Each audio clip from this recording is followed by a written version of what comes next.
사회적으로 핫한 이슈를 키워드로 알아보는 핫 키워드 시간입니다. 이민재 캐스터 나와 있습니다. 어서 오세요. 안녕하세요.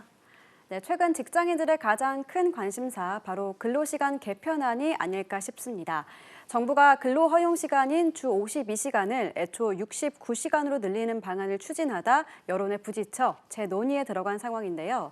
직장인들은 진짜 속마음은 어떨까요? 여론조사를 통해 핫키워드에서 들여다보겠습니다. 네. 윤석열 대통령 주 69시간 근무 개편 방안 재검토를 지시한 것 역시 직장인들의 반발이 커서였죠. 네, 맞습니다. 정부의 근로시간 개편안은 한 줄로 요약하자면 일주일에 69시간까지 일하고 한 달 몰아쉴 수 있는 기간을 늘리자는 건데요. 직장인들은 몰아서 일은 해도 몰아서 쉬는 건 쉽지 않다고 하소연했습니다. 그렇습니다. 정부는 최장 한 달 휴가도 가능하다고 이야기를 했지만 사실 현실에서는 지금 나한테 주어진 연차 그 며칠도 다 쓰기가 힘든 것 같아요. 네, 한국보건사회연구원의 자료를 보면요. 2021년 기준으로 직장인은 평균 17일 정도 연차가 있었는데요. 정작 사용한 건 11.63일로 5일 이상은 못 쓴 것으로 나왔습니다. 근속 기간이 좀 쌓이면 연차가 더 많이 생기니까 연령대별로 차이가 있지 않을까 싶긴 한데 현실은 어떻습니까? 현실은 20대부터 50대까지 11일대로 차이가 거의 없었는데요. 연차 휴가를 다 쓰지 못한 이유를 물었더니 대체 인력이 부족해서와 업무량 과다가 가장 많은 답변을 차지했습니다. 3위는 상사의 눈치가 보여서였고요. 4위는 조직 분위기 때문에 본의 아닌 경우가 절반이 넘었습니다.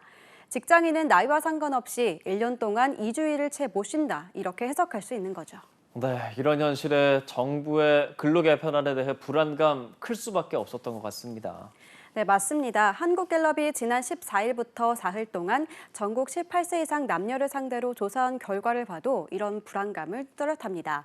근로시간 개편으로 불규칙한 장시간 노동이나 삶의 질 저하가 우려돼 반대한다는 의견이 56%로 나왔는데요. 반대로 바쁠 때 몰아서 일하고 길게 쉴 수 있어서 찬성한다는 답변은 36%에 그쳤습니다. 그렇군요. 실제로 직장인이 일주일에 얼마나 근무하고 싶어 하는지에 대한 조사가 있었다고요. 네, 맞습니다. 직장인들에게 일주일에 얼마나 근무하고 싶은지 물어봤더니 40시간 채 안 됐습니다. 법정 근로시간이 하루 8시간이니까 주 5일 기준으로 하면 추가 근무 없이 혹은 오히려 그보다 적게 일하고 싶다는 겁니다. 연령대별로 약간 차이가 있었는데요. MZ세대 2030 세대는 35에서 36시간을 꼽았고요. 40대는 37시간, 50대는 38시간을 근무하고 싶다고 답했습니다. 이제는 저녁에 있는 삶이 정착되다 못해서 이걸 목표로 삼는 분도 많다 보니까 근무 시간을 많이 늘리는 건 무리가 있어 보입니다. 네, 맞습니다. 고용노동부가 조사한 청년 일자리 인식 조사를 보면요. 청년층은 일과 여가의 균형 보장, 그러니까 워라밸이 가장 중요하다고 답했습니다. 그 다음 순서가 임금을 꼽았는데요. 특히 이 조사에서 MZ세대 절반 이상은 보상이 있어도 연장 근로를 하지 않겠다고 답하기도 했습니다. 재검토에 들어간 근로시간 수정안, 새로운 수정은 언제쯤 나오게 될까요? 네, 정부는 다음 달 중순까지 여러 이야기를 듣고 대대적으로 개편하겠다는 입장인데요. 문제는 이렇게 되면 주 69시간 발표 때 일제히 환영했던 경영계의 반발이 예상되고요.